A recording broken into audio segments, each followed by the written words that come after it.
today's topic is treatment of goodwill in partnership accounts. So what are the learning outcomes? After studying this unit, you will be able to understand when does the need for valuation of goodwill arise and learn the accounting of goodwill. Okay, कब जरूरत पड़ रही है goodwill को valuation करने की और क्यों जरूरत पड़ रही है, और गुडविल की अकाउंटिंग क्या होगी, क्या वो बुक्स में शो होंगी कि बुक्स में शो नहीं होंगी वो कौन से सर्कमस्टांसेस हैं जहां पर वैल्यूएशन ऑफ गुडविल की नेसेसिटी अराइज हो जाती है. वो सर्कमस्टांसेस हैं अगर आप प्रॉफिट शेयरिंग रेशियो में कोई चेंज ला रहे हो, कुछ पार्टनर्स सेक्रीफाइस कर रहे हैं और कुछ पार्टनर्स को गेन हो रहा है, तो इन दैट केस गुडविल की वैल्यूएशन की जाती है. अगर कोई नया पार्टनर एडमिट कर रहे हो तो डेफिनेटली जो ओल्ड पार्टनर्स हैं उनमें से कोई ना कोई या सबके सब पार्टनर कुछ ना कुछ सेक्रीफाइस करें, राइट. तो उस समय भी गुडविल उस पार्टनर को दी जाती है जो सेक्रीफाइस कर रहा है. अगर रिटायरमेंट और डेथ ऑफ पार्टनर हो रहा है तो क्या हो रहा है, ये जो भी पार्टनर रिटायर हो रहा है या जिनकी डेथ हो गई है उनका शेयर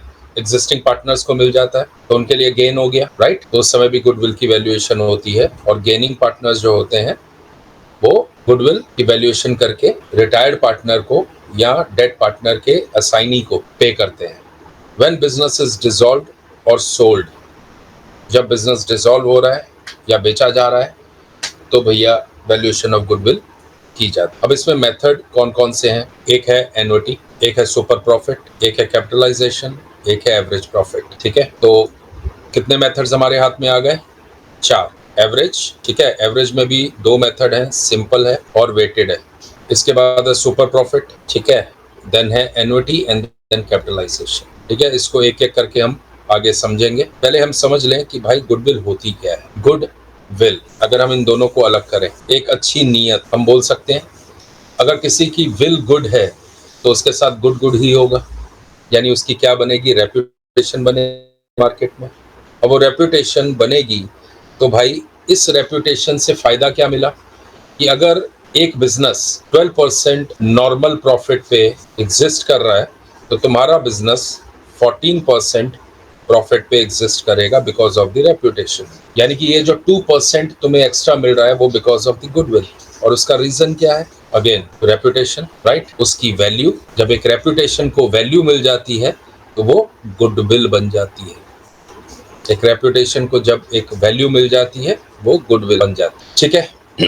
अब ये अराइज कैसे होती है भाई, इसके कई कारण हो सकते हैं. आपकी लोकेशन, आपकी अच्छी सर्विस, आपके अच्छे गुड्स, राइट. ऑलमोस्ट मोनोपोली है आपकी, जैसे आपके पास कोई ऐसी कंपनी की एजेंसी है जो पूरे सिटी में आप ही उसके एजेंट हो या डिस्ट्रीब्यूटर हो, तो डेफिनेटली आपकी एक गुडविल बनेगी.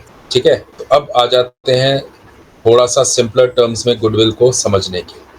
Goodwill is nothing more than the probability that old customer will resort to old place again and again. कि जो पुराने कस्टमर हैं या एग्जिस्टिंग कस्टमर्स हैं वो पुरानी जगह जहां से वो हमेशा से डील करते आ रहे थे वहां पर वापस बार बार जाएंगे. जैसे मान लो आपके नुक्कड़ में कोई समोसा वाला है, ठीक है, आप उसके पास बार बार जाओगे क्योंकि उसका समोसा अच्छा है. लेकिन अगर मान लो नुक्कड़ में है लेकिन समोसा अच्छा नहीं है तो आप 2 गली छोड़ के जाओगे समोसा खरीदने, पर उससे नहीं खरीदोगे. क्यों? क्योंकि वो आपको एक क्वालिटी गुड्स प्रोवाइड नहीं कर पा रहा है. तो अगर आप क्वालिटी गुड्स दोगे तो आप बार बार उसी के पास जाओ, right. The capacity of business to earn super profits in the future is basically that is meant by term goodwill. भैया एक बिजनेस की कैपेसिटी सुपर प्रॉफिट कमाने की इन द फ्यूचर, इसे गुडविल बोला जाता है. कि ये 14% तक ना भाई प्रॉफिट्स कम से कम नेक्स्ट 5 इयर्स तक चलते रहेंगे, क्योंकि इन्होंने ना अपनी रेपुटेशन मेंटेन रखी हुई है. 5 साल के आगे का पता नहीं है, बट 14% प्रॉफिट 5 इयर्स तक तो पक्का देने वाले. तो यहाँ पर सुपर प्रॉफिट क्या हुआ, 12 के ऊपर का प्रॉफिट, यानी कि 2%, ये सुपर प्रॉफिट है. क्योंकि नॉर्मल प्रॉफिट तो वैसे भी कमा सकते हैं ना, राइट. तो जो over and above normal profit कमा रहे हो that is your super profit. ये अगले 5 साल तक तो पक्का मिलने वाला भाई. 5 साल आगे पता नहीं, जनरेशन चेंज हो गई तो पता नहीं इस कंपनी का क्या होगा या इस फर्म का क्या होगा, हमें उसका पता नहीं है. बट फिलहाल हम इतना बोल सकते हैं कि 5 साल तक तो इनकी रेपुटेशन मेंटेन्ड रहने वाली है. तो क्या हो गया, super profit in the future. यहाँ पे फ्यूचर डिसाइड कर लिया गया 5 इयर्स का, राइट. ये जस्ट एक एग्जांपल है. Goodwill is an intangible asset, it can not be seen, it can not be felt. एक चीज याद रखना, गुडविल एक इंटेंजिबल एसेट है, फिक्टिशियस एसेट नहीं है. इसको कभी भी फिक्टिशियस एसेट समझने की गलती मत कर लेना। फिक्टिशियस एसेट की कैटेगरी में और कौन आ गया? प्रॉफिट एंड लॉस का डेबिट बैलेंस। तुम बोल सकते हो कि ये भाई मेरे ओवर द पीरियड लॉसेस हैं जो एसेट साइड में आ रहे हैं, प्लीज खरीद लो। कोई खरीदेगा?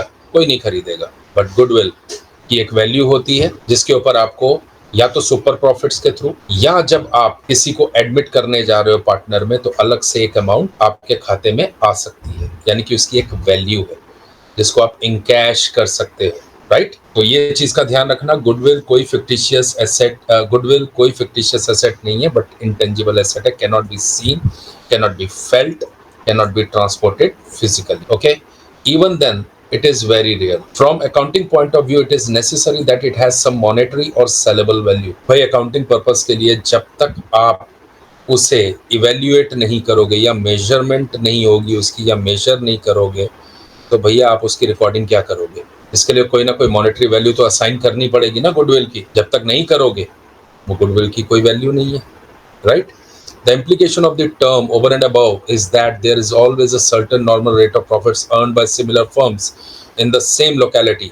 The excess profit earned by a firm may be due to its locational advantage, better customer service, possession of a unique patent right, personal reputation of the partner, or for similar other reasons. The necessity for valuation of goodwill in a firm arises in the following cases. देखो यही मैं बोल रहा हूँ, 12% normal course में normal business same location में 12% कमा सकता है, लेकिन आपको 14% प्रॉफिट मिल रहा है सेम लोकेशन में because of the reputation you earn, right? तो इसके लिए गुडविल की वैल्यूएशन और गुडविल की वैल्यू हम असाइन कर पाते हैं ऑन दैट बेसिस, ठीक है? और ये अराइज कब कब होती है पार्टनरशिप में? जब प्रॉफिट शेयरिंग रेशियो में चेंज आता है अमंगस्ट द पार्टनर्स। 4 पार्टनर है, ठीक है? एक पार्टनर बोलता है कि भाई अब मेरी लाइबिलिटी कम करो या मेरा प्रॉफिट शेयरिंग रेशियो कम करो क्योंकि अब मैं काम पे नहीं आने वाला हूँ, अब मैं एक तरह से स्लीपिंग पार्टनर बनने जा रहा हूँ। तो क्या हो गया? प्रॉफिट शेयरिंग रेशियो चेंज हो गई, ठीक है? कुछ का गेन और किसी का सेक्रीफाइस, ठीक? जो एक पार्टनर बोल रहा है कि मेरा प्रॉफिट शेयरिंग रेशियो चेंज कर दो, मेरे प्रॉफिट में शेयर कम कर दो, वो सेक्रीफाइस कर रहा है। और फायदा किसका है? बाकी के पार्टनर्स का। When a new partner is admitted, जब एक नया पार्टनर एडमिट करोगे तो भाई उसको अपना शेयर तो दोगे। अब जो एक पिज्जा तुम 2 जन मिलके खा रहे थे, अब 3 जन मिलके खाओगे, तो कोई ना कोई तो सेक्रीफाइस करेगा ना, राइट? तो जो सेक्रीफाइस कर रहा है भाई उसको गुडविल का बेनिफिट तो मिलना चाहिए। जो भी गुडविल नया पार्टनर लेके आ रहा है वो सेक्रीफाइसिंग पार्टनर को ही मिलना चाहिए, राइट? अगर पार्टनर रिटायर हो रहे हैं या दुनिया से चले गए तो क्या होगा? तो भाई इनका जो भी प्रॉफिट शेयर था अब एग्जिस्टिंग पार्टनर्स के बीच में बटेगा, या तो कोई नया पार्टनर आएगा वो ले जाएगा, ठीक है? अगर कोई नया पार्टनर आ रहा है तो उसके लिए गेन है, राइट? और अगर एग्जिस्टिंग पार्टनर्स में बट रहा है तो एग्जिस्टिंग पार्टनर्स के लिए गेन है। When the business is dissolved or sold, अगर बिजनेस को डिसॉल्व कर रहे हो या बेच रहे हो तो भैया उस समय भी गुडविल की वैल्यूएशन की जाती है। और याद रखना ये सब केस में गुडविल कहीं भी बुक में अपीयर नहीं होगी। बहुत ध्यान से इस बात को समझना, गुडविल कहीं भी अपीयर नहीं होगी। गुडविल अपीयर तब होती है जब एक्चुअल पेमेंट आप गुडविल की करते हो। जैसे आपने कोई बिजनेस किसी से खरीद लिया, खरीदते टाइम 1 लाख की जगह उसको 1,20,000 रुपया दिया, तो 20,000 जो आपने 1 लाख की वैल्यूएशन के ऊपर दिया है वो आपने गुडविल की पेमेंट की है, ठीक है? दैट टाइम आपने जब एक्चुअल में पेमेंट की है किसी बिजनेस को बाय करते टाइम, वो गुडविल आपकी बुक्स में अपीयर होती है। अदरवाइज ये जो गुडविल है ये एक प्रोबेबिलिटी है कि हाँ भाई पुराने लोग हमारे पास आएंगे, हमसे ही माल खरीदेंगे, ठीक है?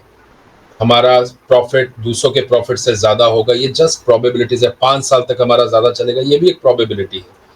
याद रखो किसी भी इंटेंजिबल एसेट को अगर बुक्स में शो करना है, अपनी बुक्स ऑफ अकाउंट में शो करना है, उसके लिए 3 से 4 चीज़ों का ध्यान रखना है। 3 पहले ये है कि उसकी एक आइडेंटिफाइबिलिटी होनी चाहिए, फिर उस पर उस ऑर्गेनाइजेशन का कंट्रोल होना चाहिए, ठीक है? और तीसरा जो है खास, अच्छा एक और पॉइंट है जो अलग से हम समझेंगे, मेजरेबिलिटी होनी चाहिए, यानी कि वो आप उसको मॉनेटरी वैल्यू असाइन कर सको, मेजर कर सको, वो बहुत ज़रूरी है, ठीक है? तो आइडेंटिफाइबिलिटी, कंट्रोल, और थर्ड जो है वो है फ्यूचर बेनिफिट्स, कि फ्यूचर में उससे बेनिफिट मिलने चाहिए। तो ही आप intangible, accounting standard on intangible assets clearly mention करता है कि जब तक ये 3 फीचर्स नहीं है आप उसको बुक्स में नहीं ले सकते। तो जब तक ये तीनों चीजें नहीं है तब तक आप उसको इंटेंजिबल एसेट ट्रीट नहीं कर सकते। इसलिए जब भी ये इवेंट्स होंगे ये चार के चार, उसी समय गुडविल अराइज होगी और उसी समय राइट ऑफ भी हो जाएगी, उसी समय गुडविल को क्लोज भी करना पड़ेगा। ठीक है, वो आगे हम सीखेंगे। और बुक में कहीं भी अपेयर नहीं होगी गुडविल। फिर बता रहा हूँ, गुडविल तब आपकी बुक्स में आएगी जब आप एक्चुअल पेमेंट करते हो गुडविल के लिए, यानी कि आपका बिजनेस एक्चुअली कोई दूसरे बिजनेस को परचेज करते टाइम या आपकी ऑर्गेनाइजेशन किसी दूसरे बिजनेस को परचेज करने के टाइम पे अगर गुडविल की एक्चुअल पेमेंट कर रही है वो ही अपेयर होगी। ठीक है, sure. Let us take a simple example. There is a small book business owned by a firm. Its net worth, that is asset minus liability, is 1,40,000. Now, if a purchaser is willing to pay 1,50,000, the extra 10,000 is known as accounting as goodwill. Known in accounting as goodwill. The next question is why the purchaser is willing to pay 10,000 for goodwill. One reason may be the future capability of business to earn more profit than the normal profit. It may be on account of favorable location. एक one of the reasons है। ठीक है, कि मान लो एक अच्छी location पे है, पता है कि ये बिजनेस अगर इस लोकेशन पे चल रहा है तो डेफिनेटली नॉर्मल प्रॉफिट से ज्यादा ही कमा के देगा। ठीक है, जैसे खाली सूनी गली में तुम समोसे की दुकान लगाओ और एक भरी हुई गली में समोसे की दुकान लगाओ तो तुम समझ सकते हो कि तुम्हारी लोकेशन उस गली में जहां पर लोगों का आना जाना बना हुआ है, फुटफॉल्स ज्यादा है, वहां पर प्रोबेबिलिटी ज्यादा होगी ऑन प्रॉफिट, राइट। तो लोकेशन मैटर करती है। आप एक बेटर लोकेशन में बैठे हुए हो तो अच्छी सेल्स की गुंजाइश है। ठीक है, अब एक लिस्ट दी हुई है जो कि एग्जॉस्टिव नहीं है, ये एग्जांपल्स हैं बोल सकते हो। ठीक है, इसमें तुम और कई चीजें ऐड कर सकते हो, एग्जॉस्टिव लिस्ट नहीं है, बट तुम्हारी अंडरस्टैंडिंग के लिए एक बेसिक गाइडलाइंस देने के लिए तुम्हें समझाया गया है कि गुडविल कैसे अराइज होती है और कौन से मेजर फैक्टर हैं जिसकी वजह से वैल्यू ऑफ गुडविल अफेक्ट होती है। Number 1, quality of goods sold. अगर अच्छी क्वालिटी है भैया गुडविल बनेगी। ठीक है, the personal reputation of the owner, owner बड़े अच्छे हैं, बहुत सॉफ्ट स्पोकन है। ठीक है, तो भाई सीधी बात है, वेल ड्रेस्ड है, हम्बल है, कस्टमर अट्रैक्ट होगा, right. The location of the business premises, good position in a congested market. Congested market है, वहां पे गुड पोजीशन पे बैठे हुए हैं जहाँ पे लोगों की फुटफॉल अच्छी खासी है, तो भैया definitely okay. The possession of near monopoly right, जैसे मैंने बोला था ऑलमोस्ट मोनोपोली, इसे बोलते हैं नियर मोनोपोली राइट। जैसे आप एजेंट हो particular vehicle, Maruti car, Bajaj scooter के आप एजेंट हो। ठीक है, the possession of trademarks, patents, तो भी भैया गुडविल बनती है। अच्छी मैनेजरियल स्किल्स हैं, बिल्कुल गुडविल बनेगी क्योंकि आप अपने बिजनेस को अच्छे से मैनेज कर रहे हो, इसके लिए आपको कटिंग एज मिल रही है। ठीक है, the cost of research and development which enables the production of low cost and good quality, तो भी आपके प्रॉफिट मार्जिन ज्यादा होंगे, right. The possession of special contracts for the availability of material, एक मटेरियल है जो कि की मटेरियल है और स्केर्स है, पर आपके पास कॉन्ट्रैक्ट है, ये मटेरियल आपको इजीली अवेलेबल है और आपके पोजेशन में है, या आपके पोजेशन में कभी भी आ सकता है क्योंकि आपका कॉन्ट्रैक्ट है पार्टी के साथ। ठीक है, इजी फ्लो है, तो भाई डेफिनेटली आपकी गुडविल में 4 चांद लगा देगा क्योंकि पता है कहीं भी प्रोडक्शन रुकने वाली नहीं है। जब फ्री फ्लो हो प्रोडक्शन के अंदर, आपकी सप्लाई एकदम सही जा रही है, डिमांड है मार्केट में ऑलरेडी, तो भैया काम खत्म, आप दूसरों से आपको एज मिलेगा, राइट। चलो, अब वही आ गया अकाउंटिंग स्टैंडर्ड की रिकमेंडेशन क्या है। कौन से अकाउंटिंग स्टैंडर्ड की? जो इंटेंजिबल पे है, इंटेंजिबल एसेट्स, AS 26।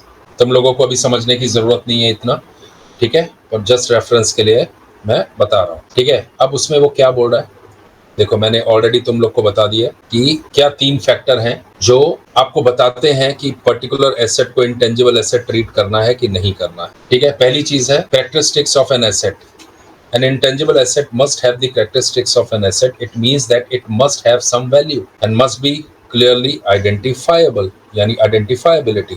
दूसरा, it should be recognized only future probable economic benefits will flow to the business enterprise and not to others. यानी कि सिर्फ जो बिजनेस वाले के पास ये इंटेंजिबल एसेट हैं उसी को ये प्रोबेबल इकोनॉमिक बेनिफिट्स होने चाहिए, मतलब control plus future probable benefits. अगर भैया तुम्हारे कंट्रोल में वो एसेट है ही नहीं, तुम्हारी ओनरशिप में है ही नहीं, तुम्हारे कंट्रोल में है ही नहीं, तो वो फ्यूचर प्रोबेबल बेनिफिट तुम्हें क्यों अराइज होंगे? इसका मतलब कंट्रोल भी तुम्हारे हाथ में होना चाहिए। स्पेसिफिकली यहाँ पे वर्ड कंट्रोल नहीं लिखा है, लेकिन अगर आप AS 26 पढ़ोगे तो वहां पे स्पेसिफिकली मेंशन्ड है कंट्रोल्ड बाय द ऑर्गेनाइजेशन या बिजनेस एंटरप्राइज, ठीक है। एंड थर्ड कंडीशन क्या है, फ्यूचर प्रोबेबल बेनिफिट्स। और एक कंडीशन और जुड़ी हुई है कि measured reliably, cost is objectively verifiable.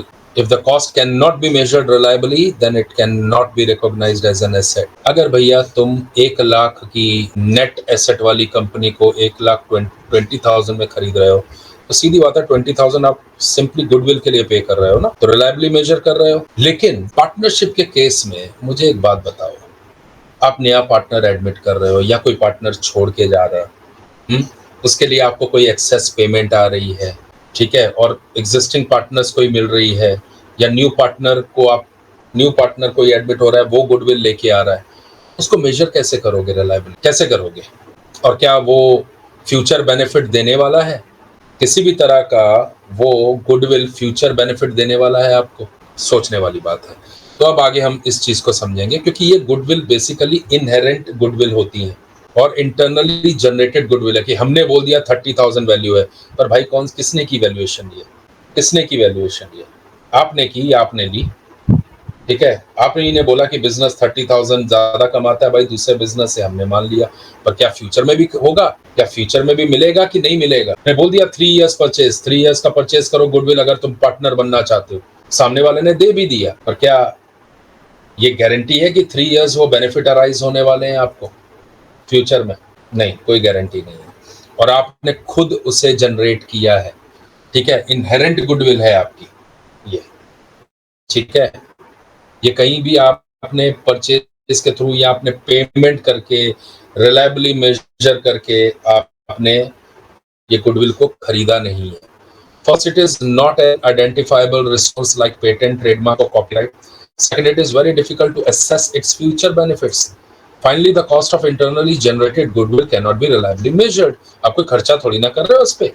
अगर आप R&D के थ्रू, रिसर्च एंड डेवलपमेंट के थ्रू कोई भी इंटेंजिबल एसेट क्रिएट कर रहे हो, वो भी डेवलपमेंट स्टेज में जाके आपको पता चलता है, अगर आप सिर्फ और सिर्फ, फिर समझना, रिसर्च कर रहे हो, रिसर्च की कॉस्ट कर रहे हो, तो भी वो इंटेंजिबल एसेट नहीं बनती अनलेस आप उसको डेवलप नहीं कर लेते। जब वो डेवलपमेंट स्टेज पे पहुंचता है ना, तब जाके आप उसको इंटेंजिबल एसेट में लेना शुरू करते हो, लेकिन आप कॉस्ट तो इंकर कर रहे हो।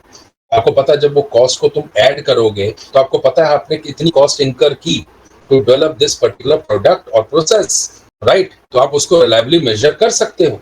गुडविल में तो आपने कोई खर्चा भी नहीं कर रहे हो, आपने खुद बोला कि इतना पैसा है, इतना पैसा दे दो, दैट्स इट। कौन सा कॉस्ट इंकर किया है आपने? कुछ भी नहीं किया, राइट? सो कंसिडरेशन तो कोई है ही नहीं मनी और मनी वर्थ में। There is no documentary evidence to support the value of goodwill as a resource. सीधी बात है। सो ये बात तो क्लियर हो गई यहाँ से कि goodwill should be recorded in the books only when some consideration in money or money's worth has been paid for it. Accordingly, on admission or retirement, death of a partner, or even where there is a change in profit sharing ratio amongst the existing partners, goodwill should not be raised in the books of account of partnership firm because no consideration in money or money's worth has been paid for it. The conclusion is that only purchased goodwill should be recorded in the books of accounts whether the payment is made directly in cash or in money's worth. जैसे net asset है सी की 2,50,000 की और ए and B ने पे किया है 3 लाख, तो ये जो एडिशनल पेमेंट हुई है 50,000 की इज गुडविल इन कैश।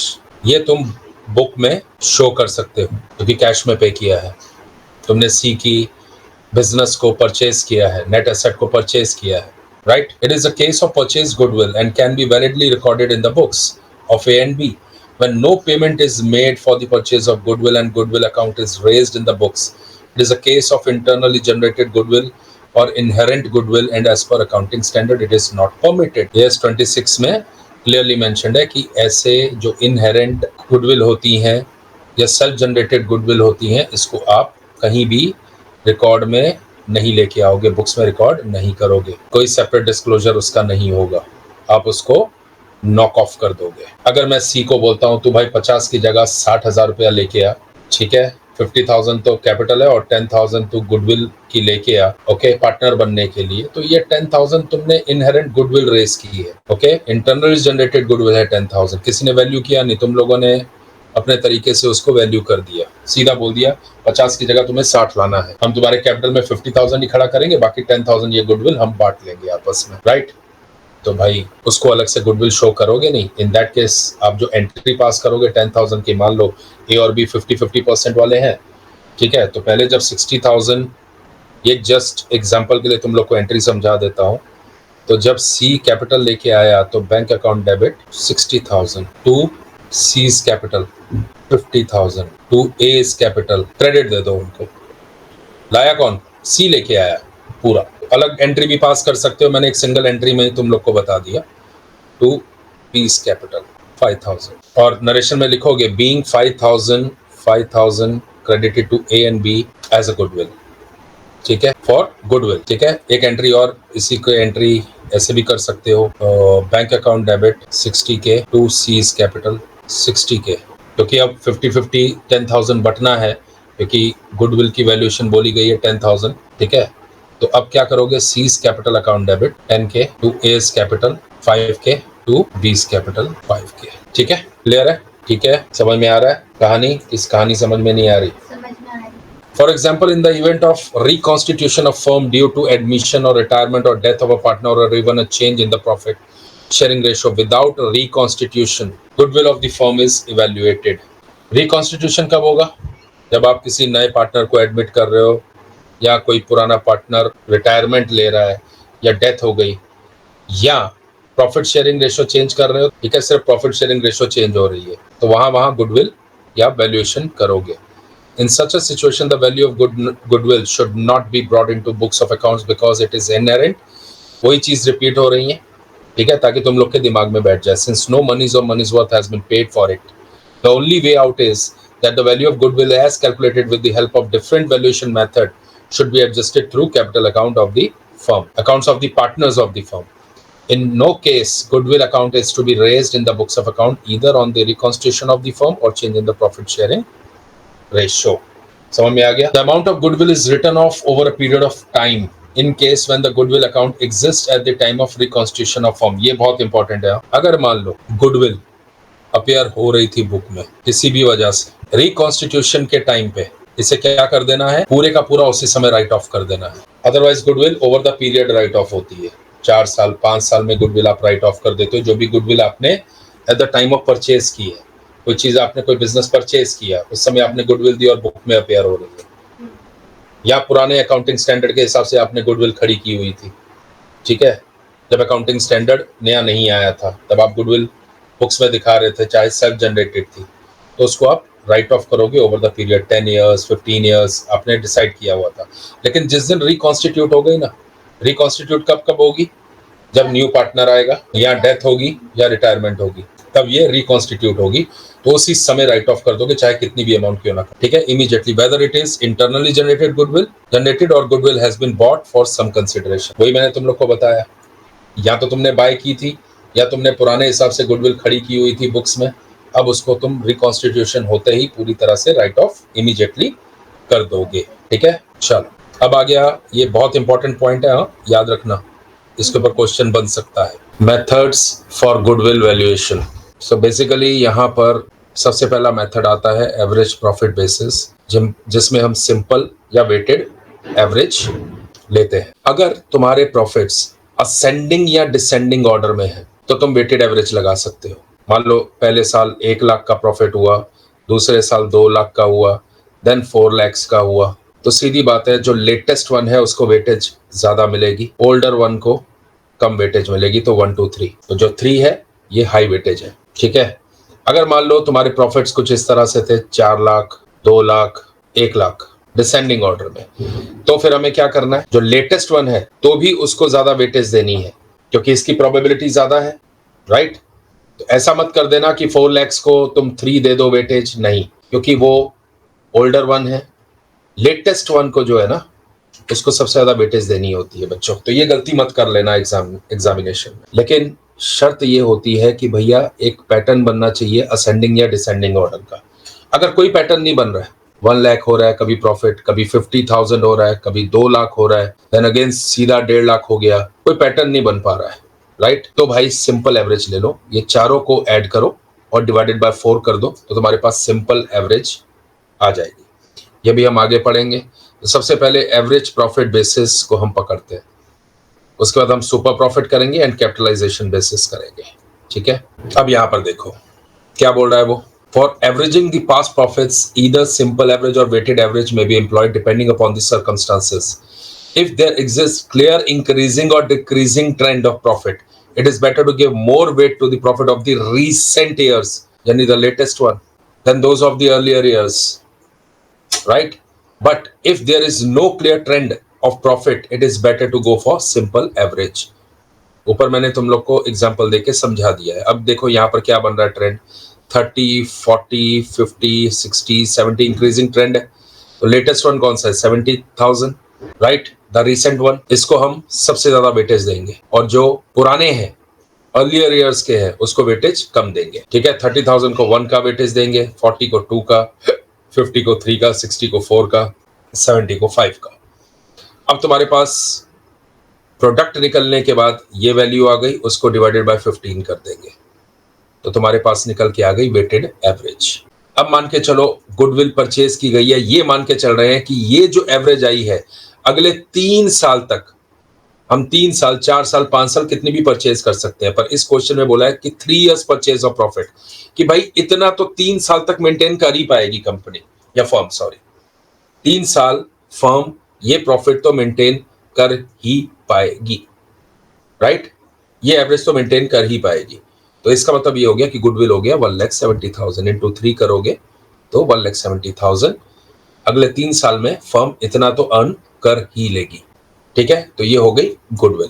ठीक है बच्चों, however if such trend is not visible figures of the past profits then one should take simple average. जैसे अभी यहाँ पर दिया है 30,000, 25, 20, कोई भी ट्रेंड बन नहीं रहा है तो क्या करना है, इन चारों को ऐड करो, पांचों को, 1, 2, 3, 4 एंड 5 एंड डिवाइडेड बाय 5 कर दो। ठीक है, करके देख लो, 30 plus 25 plus 20 plus 30 plus 28 divided by 5 आ गया 26,600।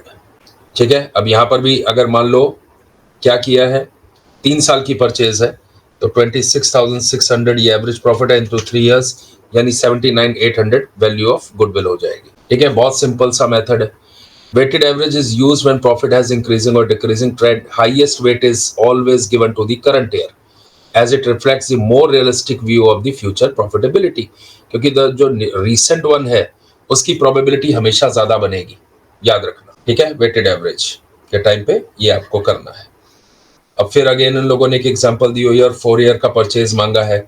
अब देखो यहाँ पे कोई ट्रेंड नहीं बन रहा है, कभी इंक्रीज हो रहा है कभी डिक्रीज हो रहा है, राइट, कोई ट्रेंड नहीं बन रहा है। तो यहाँ पे सिंपली इन चारों को ऐड करके डिवाइडेड बाय कितना कर दो, 1, 2, 3, 4, 5। ठीक है, डिवाइडेड बाय 5 कर दो। नंबर ऑफ इयर्स कितने हैं, 5 साल का निकाला है तो डिवाइडेड बाय 5, ये तुम्हारे पास आ गया एवरेज 5 साल का। अब कितने, अच्छा 2,46,000 डिवाइड बाय 5, हाँ यहाँ पर किया 49,200 आ गया। अब 4 इयर्स की परचेज है तो इंटू 4 करोगे तो 1,96,800 आपका क्या बन गया, वैल्यू ऑफ गुडविल। ठीक है बच्चों, अब आ जाओ super profit basis. Super profit basis क्या बोलता है कि भाई जो दूसरी फर्म है वो क्या कमा रही है और आपकी फर्म क्या कमा रही है, अगर उन दोनों में डिफरेंस है तो अगर आपकी फर्म ज्यादा कमा रही है दूसरी फर्म से, जो सेम लोकेशन में भी हो सकती है, सेम इंडस्ट्री में भी हो सकती है, बट आपकी फर्म कुछ बेटर कर रही है, बेटर करने के कई कारण हो सकते हैं, या तो मार्केट में अच्छी रेपुटेशन है, या बेटर मैनेजमेंट है, या बेटर प्रोसेसेस है, कोई भी रीजन हो सकता है, राइट। तो अगर आपका बिजनेस आपको ज्यादा प्रॉफिट दे रहा है तो जो डिफरेंस होगा वो डिफरेंस किसका होगा, एक्चुअल प्रॉफिट जो आपकी फर्म कमा रही है और माइनस नॉर्मल प्रॉफिट जो दूसरी फर्म कमा सकती है, इन दोनों का डिफरेंस जो होगा वो सुपर प्रॉफिट होगा। क्या होगा, सुपर प्रॉफिट होगा। और एक्चुअल प्रॉफिट कौन से होंगे, एवरेज मेंटेनेबल प्रॉफिट्स, इतना तो हम मेंटेन कर ही लेंगे प्रॉफिट्स को, समझ में आ रहा है कि इतना एवरेज प्रॉफिट तो मेंटेन कर ही लेगी हमारी फर्म। ठीक है, और नॉर्मल प्रॉफिट कहां से निकलेगा, normal rate of return into capital employed, कि भैया अगर 4 लाख रुपए की कैपिटल लगाई है उसके ऊपर 12% का रिटर्न मिलता है दूसरी फर्म्स को, तो 48,000 का हमें प्रॉफिट आना चाहिए। बट आपकी कंपनी कितना, आपकी फर्म कितना कमा रही है, समझ के चलो 60,000। ठीक है, तुम्हारा एक्चुअल प्रॉफिट है। तो 12,000 तुम्हारा क्या हो गया, 12K क्या हो गया, सुपर प्रॉफिट। अब इस सुपर प्रॉफिट को कितने नंबर ऑफ ईयर्स के लिए परचेज किया जाएगा, वो आगे की कहानी। ठीक है, अब रैशनल क्या है इसके पीछे for using the super profit is partner who gains excess earning owing to reconstitution of firm should compensate the partners sacrificing their share in the reconstitution. Reconstitution कब कब होता है बताओ, जब एडमिशन होती है, डेथ होती है, रिटायरमेंट होती है, राइट? तो क्या हो जाती है, रिकॉन्स्टिट्यूशन हो जाती है। तो अगर कोई नया पार्टनर आ रहा है और उसको ये बात मालूम है कि अगर मैं इस फर्म में पार्टनर बनूंगा तो मुझे दूसरी फर्म से एक एक्स प्रॉफिट ज्यादा मिलने वाला है, तो ये जो एक्स प्रॉफिट ज्यादा मिलने वाला है उसके लिए मैं उन पार्टनर्स को, क्योंकि वो सेक्रीफाइस कर रहे हैं, राइट? तो उनकी सेक्रीफाइसिंग रेशो में उनको वो गुडविल दे दी जाएगी और आपको ये गुडविल देनी होगी अगर आप partner as a partner admit हो रहे हो फर्म के अंदर। तो क्या करेगा, न्यू पार्टनर जो एडमिट हो रहा है वो सेक्रीफाइसिंग पार्टनर्स को सेक्रीफाइसिंग रेशो में वो गुडविल दे देगा। ठीक है, सेम अगर कोई पार्टनर रिटायर हो रहा है तो वो सेक्रीफाइस कर रहा है, ठीक है, उसकी रिटायरमेंट से उसका जो प्रॉफिट का हिस्सा है वो जो पार्टनर्स को जा रहा है वो हो गए गेनिंग पार्टनर्स। ठीक है, तो उनकी गेनिंग रेशो में जो भी गेनिंग रेशो होगी, जो एग्जिस्टिंग पार्टनर या जो आपके रिमेनिंग पार्टनर्स हैं, जो गेन कर रहा है वो इस सेक्रीफाइसिंग पार्टनर को जो रिटायर हो रहा है उनको गुडविल की पेमेंट करेंगे। ठीक है, या गुडविल का क्रेडिट देंगे कैपिटल में। ठीक है, एज द केस में भी, वो हम आगे चल के जब क्वेश्चन सॉल्व करेंगे तो आप लोग समझ जाओगे बच्चों। ठीक है, under this method the partner who gains in term of profit sharing ratio has to contribute only for excess profit. ये देखो, super profit means excess profit which can be earned by a firm over and above the normal profit usually earned by similar firms under similar circumstances. Under this method, the partner who gains in terms of profit sharing ratio to contribute only for excess profit because normal profit he can earn by joining any partnership firm. Under super profit method, what excess profit a partnership firm can earn is to be determined first. भैया कोई भी partner आया उसको हमने बोला कि 12% इस तरह की इंडस्ट्री में रहने वाली फर्म्स कमाती हैं, हम भी 12% ही कमाते हैं, तो किस बात की गुडविल लोगे आप? लेकिन अगर आपकी फर्म 12 की जगह 14% दे रही है, 14% दे रही है इंस्टेड ऑफ 12%, जो कि आपका नॉर्मल प्रॉफिट्स होते हैं उससे ऊपर दे रही है 2%, then only you can ask for goodwill, right? तो ये चीज का ध्यान रखना। तो पहले सुपर प्रॉफिट कैलकुलेट किया जाए, उसके लिए करना क्या है, स्टेप्स क्या है? सबसे पहले ये देखो कि पार्टनरशिप फर्म में कैपिटल एम्प्लॉयड कितनी हुई है। अच्छा, कई बार ना गुडविल की वैल्यू इन्फर्ड होती है, आपको निकालनी पड़ती है थ्रू इन्फरेंस, तो ये ध्यान रखना। कई बार हिडन होगी गुडविल और आपको फाइंड आउट करनी होगी कि कितना गुडविल की पेमेंट की है। ठीक है, वो भी आगे आपको जैसे जैसे हम लोग अभी प्रोग्रेस करेंगे आप समझते जाओगे।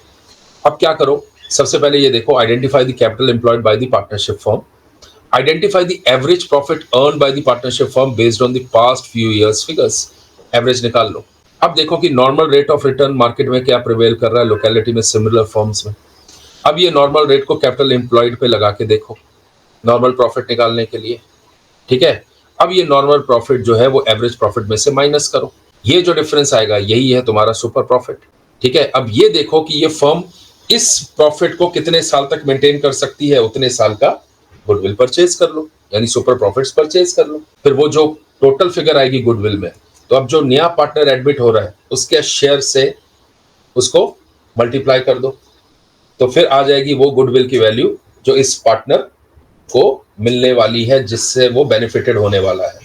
और ये जो आपका गुडविल आएगा, देन जो सेक्रीफाइसिंग पार्टनर होंगे उनको उनकी सेक्रीफाइसिंग रेशो में दे दिया जाएगा।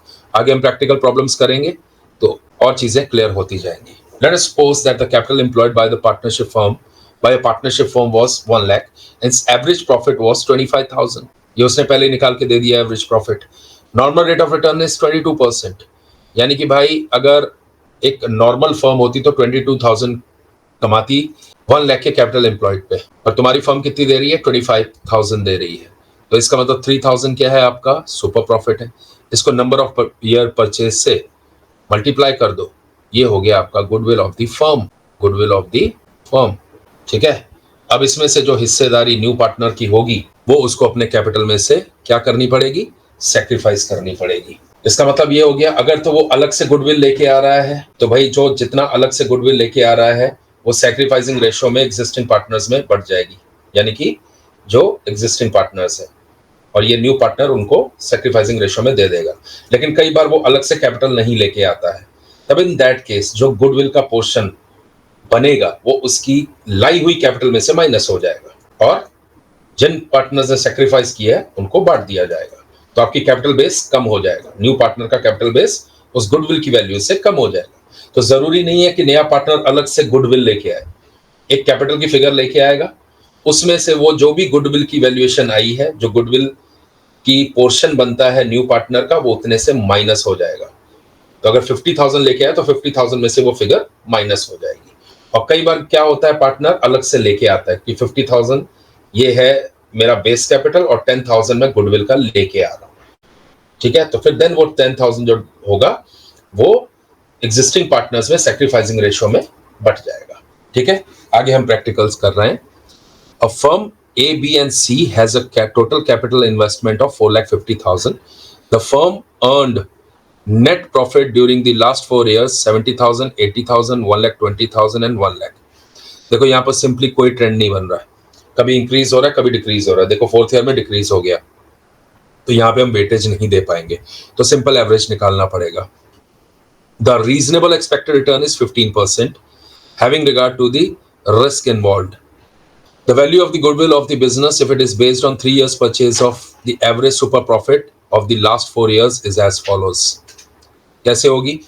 देखो पहले सम ऑफ प्रॉफिट निकालो, divided by number of years करो तो एवरेज प्रॉफिट आ गया तुम्हारा।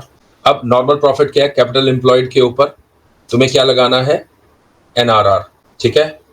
वो जो आएगा तुम्हारे पास वो नॉर्मल प्रॉफिट आ जाएगा। ये तुम्हारा क्या हो गया, एवरेज प्रॉफिट। ये जो एवरेज प्रॉफिट है इसको हम एक्चुअल प्रॉफिट भी बोल सकते हैं ऑफ द फर्म, ठीक है। ये जो हो गया ये तुम्हारा क्या हो गया, नॉर्मल प्रॉफिट। और सुपर प्रॉफिट क्या हो गया, इन दोनों का डिफरेंस। तो ये एवरेज प्रॉफिट को एक और नाम दिया जाता है एवरेज मेंटेनेबल, मेंटेबल नहीं है मेंटेनेबल है, ठीक है। तो ये ठीक कर लेना, एवरेज मेंटेनेबल प्रॉफिट। तो देखो total profit earn during 4 years 3,70,000, उसका एवरेज किया 92,500, 15% लगाया NRR, normal rate of return को मल्टीप्लाई किया, नॉर्मल रेट ऑफ रिटर्न को मल्टीप्लाई किया किससे, कैपिटल एम्प्लॉयड से। तो भैया इतना पैसा लगा के इतना पैसा फर्म्स को मिल रहा है, तो कितना एक्सेस मिल रहा है अपनी फर्म को, 25,000 का, और इसको हमने 3 इयर्स का परचेज किया है तो 75,000 वैल्यू ऑफ गुडविल हो गई ऑफ द फर्म। ये गलती मत कर देना ये समझने की कि ये वैल्यू ऑफ गुडविल है जो नया पार्टनर लेके आएगा या रिटायरिंग पार्टनर का हिस्सा इसमें इतना होगा, नो, ये होगी entire valuation of goodwill for of the firm, ठीक है। अब जो जिसका शेयर उसके हिसाब से वो गुडविल की कैलकुलेशन होगी, ठीक है। अब आ जाओ एन्युटी मेथड। अब ये एन्युटी मेथड क्या होता है, देखो बेटे एक चीज हमेशा समझ लो, आज जो 3,000 है वो 3,000 है, अगले साल 3,000 नहीं रहेगा। एक चोर होगा जो चुरा के लेके जाएगा उस 3,000 में से कुछ पैसा, ठीक है, और वो होगी इन्फ्लेशन। क्या होगी, इन्फ्लेशन। सोच के देखो आज से 3 साल पहले 4 साल पहले जो 100 रुपए में चीजें आती थी, क्या आ जाती हैं, नहीं आती है। शायद अगर तुम लोग क्रैकर्स लेने गए होगे दिवाली में 100 रुपए का 4 साल पहले हो सकता है अनार का एक पैकेट आता हो, आज वो 200 का हो चुका है, राइट, डबल हो चुके हैं भाव। तो अगर एवरेज इन्फ्लेशन लगाओगे तो एवरेज इन्फ्लेशन लगाने के बाद एक बात तो पक्की समझ में आएगी कि हम 5 साल का 3,000 का प्रॉफिट सोच रहे हैं कि हर साल हमें 3,000 का प्रॉफिट होने वाला है, लेकिन जो 5वें साल में हमें 3,000 मिलने वाला है, क्या उसकी वैल्यू वो होगी जो वैल्यू आज 3,000 की है, यानी डे 1 जिस समय हम इन्वेस्ट कर रहे हैं, आज से 1 साल के बाद भी वैल्यू चेंज हो चुकी होगी 3,000 की, ठीक है। तो अगर 15% हम इन्फ्लेशन या डिस्काउंट फैक्टर लेके चलते हैं, डिस्काउंट फैक्टर क्या होता है बच्चों, ये वो फैक्टर है जो बेसिकली तुम्हें कंपाउंडिंग पे मिलता है। अब बोलोगे ये क्या होता है सर, इसका मतलब ये है बच्चों कि अगर आज तुम 1 लाख रुपया लगाओ और अगर बैंक तुम्हें risk free rate of interest 15% का दे रहा है, तो बेसिकली एक्चुअली 15% रेट है नहीं, पर क्वेश्चन में 15% दिया, इसलिए मैं 15% एज्यूम कर रहा हूं कि नॉर्मल रिटर्न्स है, ठीक है। ये नॉर्मल रिटर्न्स 15% के, कि भाई मैं अगर किसी दूसरे बिजनेस में भी लगाऊंगा तो 15% मुझे मिल जाएगा। कितना मिल जाएगा, देखो नॉर्मल प्रॉफिट कितना, 15%, बराबर है ना, ये मुझे मिलने वाला है। इसका मतलब ये है कि अगर मैंने एफडी में भी डाला और कोई मुझे अगर 15% दे रहा है, तो इसकी कंपाउंडिंग अगर करोगे ना बच्चों, ठीक है, तो आप कर क्या रहे हो, कंपाउंडिंग कर रहे हो, तो कर क्या रहे हो, ये 3000 को आप 5 साल तक कमाने वाले हो, राइट। तो जब कंपाउंडिंग कर रहे हो तो इसका मतलब क्या होता है बच्चों, कि तुम प्रेजेंट वैल्यू से फ्यूचर वैल्यू की तरफ जा रहे हो। प्रेजेंट में जो तुमने पैसा डाला, फ्यूचर में तुम्हें कितना मिलेगा उसकी तरफ जा रहे हो। लेकिन जब हम डिस्काउंटिंग करते हैं, डिस्काउंटिंग का मतलब ये होता है कि फ्यूचर में मिलने वैल्यूज का आज की डेट में वैल्यू क्या बनेगी, यानी फ्यूचर वैल्यू से प्रेजेंट वैल्यू पे लेके आते हो कि फ्यूचर में मिलने वाला पैसा। अब ध्यान से देखो, ये तुम 3000 देख रहे हो, तुम्हारे दिमाग में एक चीज इमीडिएटली आएगी कि भाई हम कितने 5 साल में कमा रहे हैं, 15,000। पर ये मेथड बोलता है नहीं भाई, 15,000 नहीं कमा रहे हो। ये जो 3000 तुमने आज लगाया ना, एक साल के बाद उसकी वैल्यू 2608 हो जाएगी। 2 साल के बाद यही 3000 जब तुम्हारे हाथ में आएगा ना, उसकी वैल्यू 2268 रह जाएगी, 2268.30। तीसरे साल मिला ना, तो दोस्त वो 3000 नहीं, 1972 के बराबर होगा। फोर्थ ईयर में वो 1715 के बराबर होगा, और फिफ्थ ईयर में 1491 के बराबर होगा। तो बेसिकली तुम्हें 15,000 नहीं, 5 साल में तुम सिर्फ इतना ही कमा रहे हो। बात समझ में आई? या मैं इसको इस तरह से देखूं कि अगर मुझे 5 साल के बाद 15,000 रुपया चाहिए, तो मुझे आज कितना इन्वेस्ट करना पड़ेगा?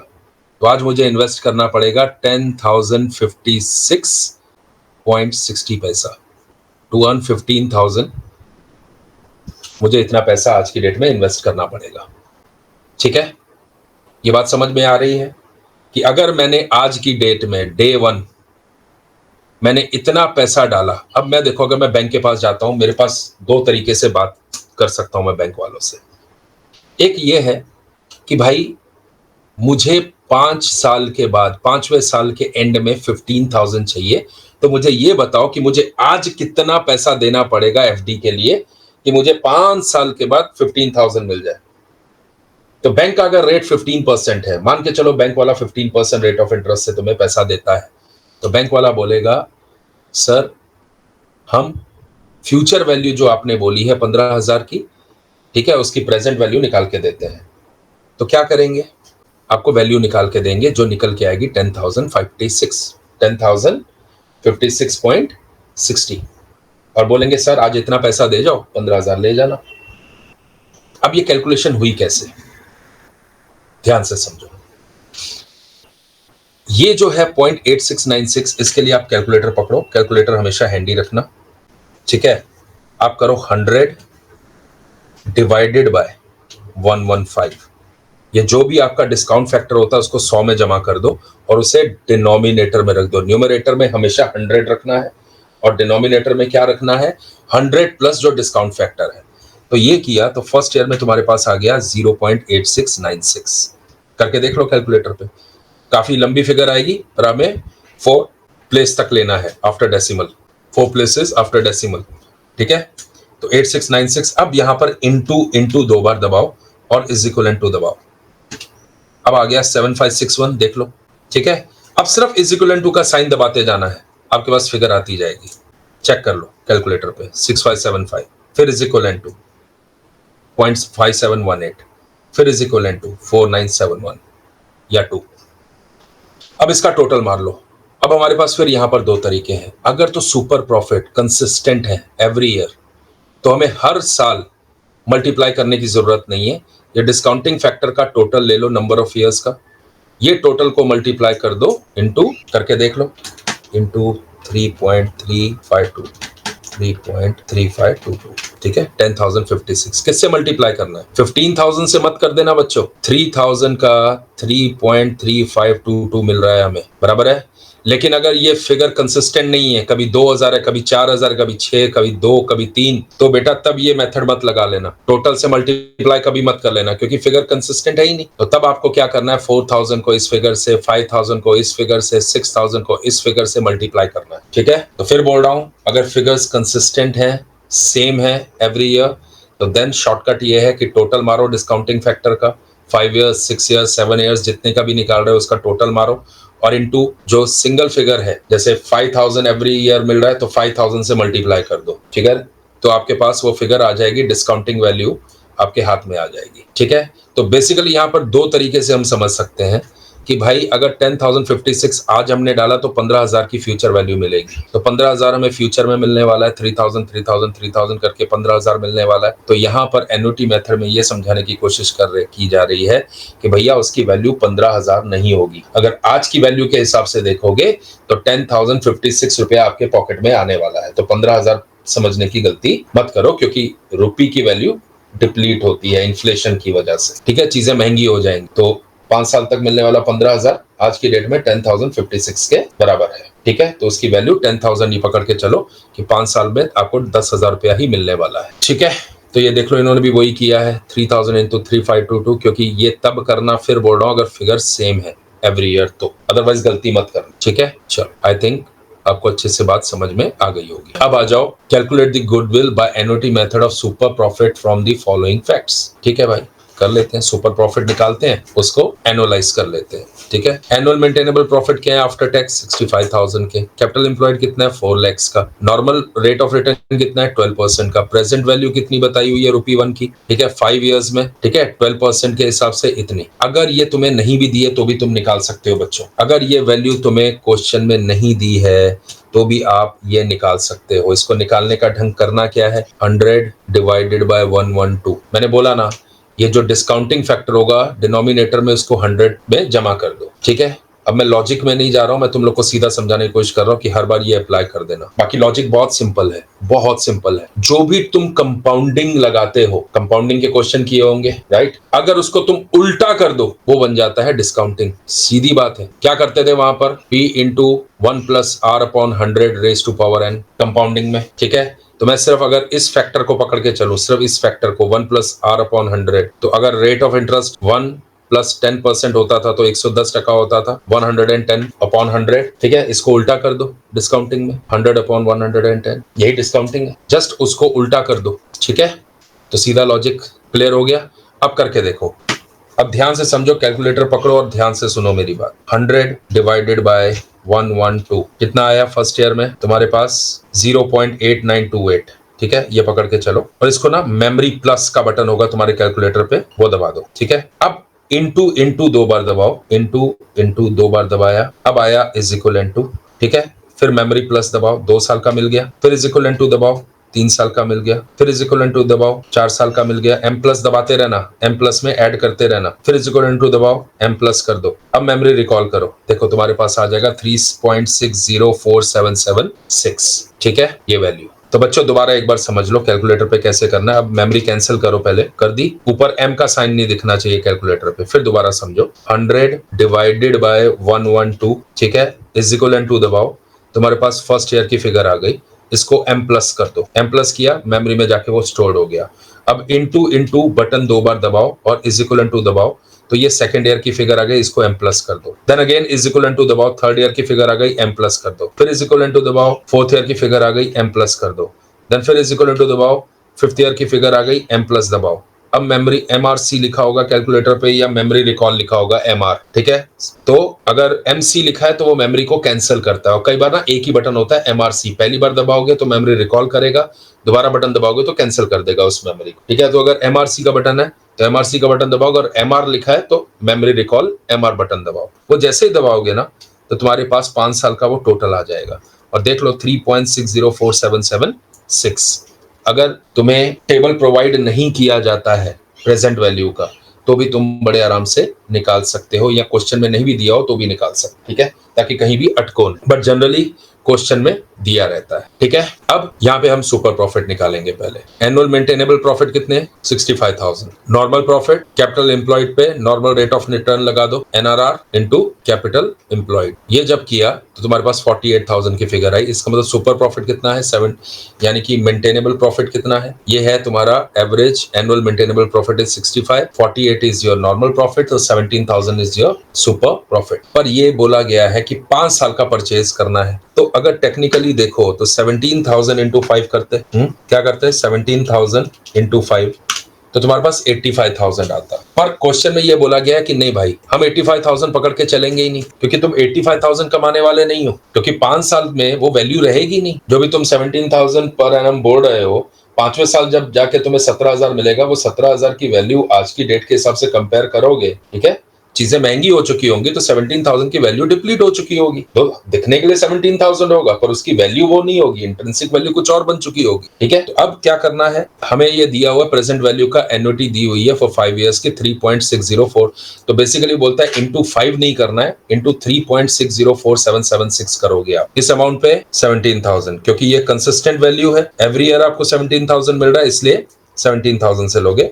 अगर हर साल अलग अलग मिल रहा होता तो हर साल अलग अलग, और तुम्हें उस केस में हर साल का एन्युटी भी निकालनी पड़ती, इस टोटल फिगर के साथ मल्टीप्लाई नहीं कर सकते थे, ठीक है, इंटू 3.604776 तो आ गया 61,281 अप्रॉक्स, बराबर है, बिल्कुल ठीक है। तो ये वैल्यू तुम्हारे पास आ जाएगी।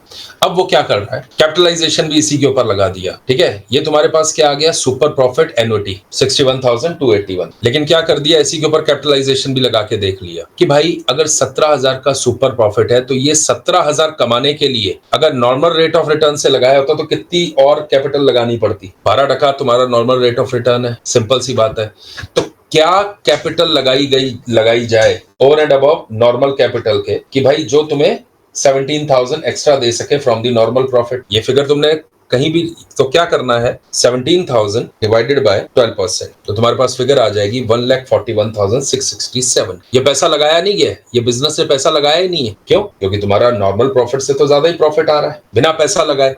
लेकिन अगर लगाना पड़ता तो कितना लगाना पड़ता, 1,41,667, राइट। तो अब तुम देखो तुमने एक्चुअल में पैसा कितना लगाया है, राइट। तो अगर मुझे ये प्रॉफिट कमाना होता कितना, 65,000 का, तो अगर 12% मेरा नॉर्मल रेट ही होता तो मुझे कितना लगता, 4 लाख, जो तुम्हारी नॉर्मल कैपिटल है, प्लस 1,41,667, तो मुझे पैसा लगाना पड़ता 5,41,667 टू अर्न 65,000। करके देख लो, इंटू 12% करो, इसका करके देखो, 5,41,667 इंटू 12%, देख लो 65,000 आ जाएगा प्रॉफिट तुम्हारा, करके देख लो। पर तुमने लगाया कितना, 4 लाख, यानी 1,41,667 लगाया ही नहीं है, तो 4 लाख पे तुम 65,000 कमा रहे हो, राइट। बात समझ में आ गई। तो कितनी कैपिटल लगती, 1,41,667 की, तो ये होती गुडविल उस केस में अगर तुम कैपिटलाइज कर देते तो। समझ में आ गया, क्लियर है, यहाँ तक कोई कंफ्यूजन नहीं, ठीक है। चलो अब बढ़ते हैं आगे, कैपिटलाइजेशन बेसिस में कैसे कैलकुलेट करना है अब वो देख लेते हैं। भाई normal rate of return determine करो, एवरेज प्रॉफिट निकालो,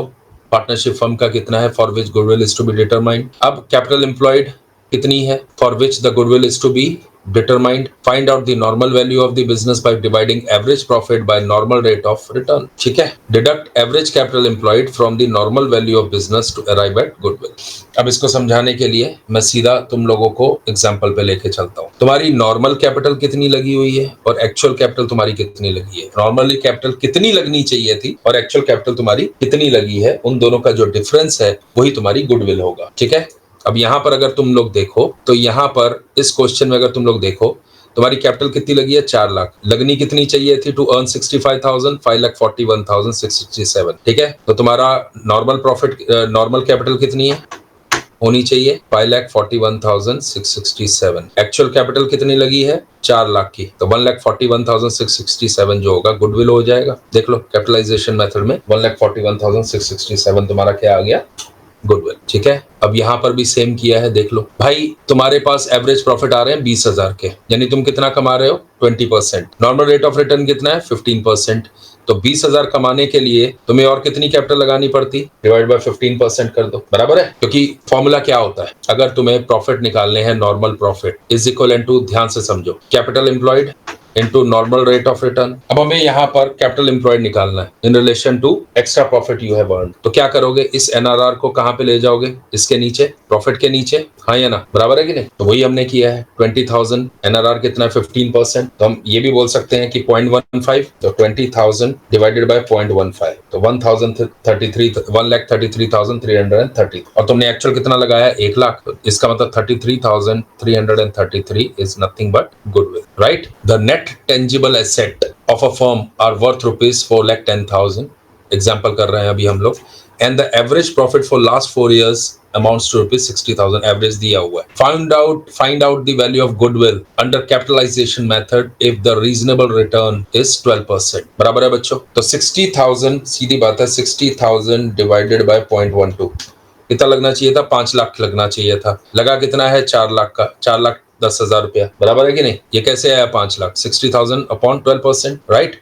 तो 5 लाख रुपया लगना चाहिए था, लगा हुआ है तुम्हारा 4,10,000। तो ये तुम्हारा क्या है? This is your actual capital, this is your normal capital. तो दोनों का डिफरेंस जो होगा 90,000 का, वो क्या है? गुडविल है। Net tangible asset of the firm मतलब हो गया कैपिटल यहां पर। बराबर है? नेट टेंजिबल एसेट क्या हो गए? एसेट्स में से जब तुम लाइबिलिटीज माइनस कर दोगे तो तुम्हारे पास वही वैल्यू आएगी जो तुम्हारी कैपिटल एम्प्लॉयड की वैल्यू है, राइट? बाकी सब हमने बाहर निकाल दिया जो फिक्टिशियस एसेट थे। तो 4,10,000 मतलब तुम्हारी कैपिटल एम्प्लॉयड हो गई, राइट? तो इंफ्रास्ट्रक्चर तुम्हें 4,10,000 दे रहा है, ठीक है? और नॉर्मली तुम 12% कमाते हो, लेकिन तुम्हारा एवरेज प्रॉफिट इज 60,000 यानी ओवर एंड अबव। तो 4,10,000 इंटू 12% यानी 49,200 कमाना चाहिए था, उसकी जगह तुम 60,000 कमा रहे हो। बराबर है?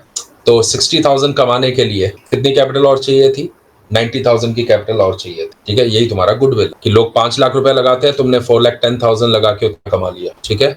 चलो अब आ गए हम लोग इलस्ट्रेशंस पे, ठीक है? यहाँ पर हमारे मेथड्स जो हैं वो खत्म हो गए। अब है हमारे यहाँ से, हाँ, तो ये भी हम करेंगे, हिडन और इन्फर्ड और इम्प्लाइड गुडविल। फिर वैल्यूएशन की जरूरत क्यों पड़ती है, ठीक है? अगर एडमिशन हो पार्टनर की तब वैल्यूएशन कैसे होगी, तो ये सब आगे रेशो समझाई हुई है कि सैक्रिफाइसिंग रेशो क्या होती है, गेनिंग रेशो क्या होती है, वो सब भी तुम लोग यहाँ पर सीखोगे, ठीक है?